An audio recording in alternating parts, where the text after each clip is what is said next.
So what can we do about it? We can carry Barack Obama's message of hope and change to every family in America and pledge that we'll be there for him, not only in the heat of this election, but in the aftermath as we put his agenda to work for our country. We can tell Republicans and independents, as well as Democrats, exactly why our nation so badly needs a change from the approach of Bush, Cheney, and McCain. After they wrecked our economy, it's time for a change. After they abandoned the search for the terrorists who attacked us and redeployed the troops to invade a nation that did not attack us, it's time for a change.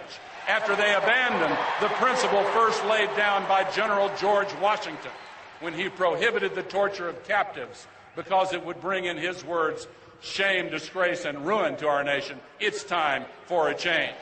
When as many as 3 Supreme Court justices could be appointed in the first term of the next president, and John McCain promises to appoint more Scalias and Thomases and end a woman's right to choose, it is time for a change.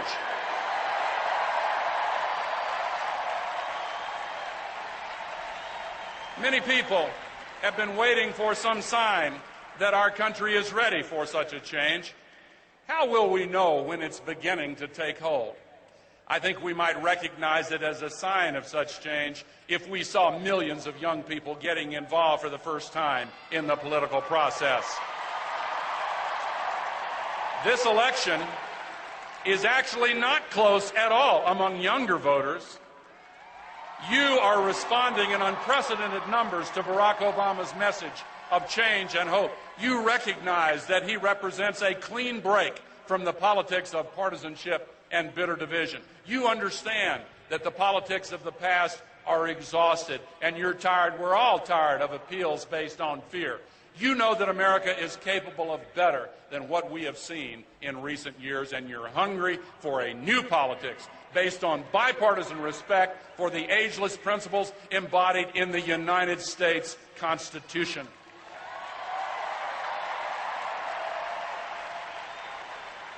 There are times in the history of our nation when our very way of life depends upon awakening to the challenge of a present danger, shaking off complacency, and rising clear-eyed and alert to the necessity of embracing change. A century and a half ago, when America faced our greatest trial, the end of one era gave way to the birth of another. The candidate who emerged victorious in that election is now regarded by most historians as our greatest president. Before he entered the White House, Abraham Lincoln's experience in elective office consisted of 8 years in his state legislature in Springfield, Illinois, and 1 term in Congress, during which he showed courage and wisdom to oppose the invasion of another country in a war that was popular when it was started, but later condemned by history. The experience that Lincoln's supporters valued most in that race was his powerful ability to inspire hope in the future at a time of impasse. He was known chiefly as a clear thinker and a great orator with a passion for justice and a determination to heal the deep divisions of our land. He insisted on reaching past partisan and regional divides to exalt our common humanity. In 2008, once again, we find ourselves at the end of an era with a mandate from history to launch another new beginning. And once again, we have a candidate whose experience perfectly matches an extraordinary moment of transition. Barack Obama had the experience and wisdom to oppose a popular war based on faulty premises. His leadership experience has given him a unique capacity to inspire hope in the promise of the American dream of a boundless future. His experience has also given him genuine respect for different views and humility in the face of complex realities that cannot be squeezed into the narrow compartments of ideology. His experience has taught him something that career politicians often overlook, that inconvenient truths must be acknowledged if we are to have wise governance. And the extraordinary strength of his personal character and that of his wonderful wife, Michelle, who gave such a magnificent address and will be such a wonderful First Lady for our country.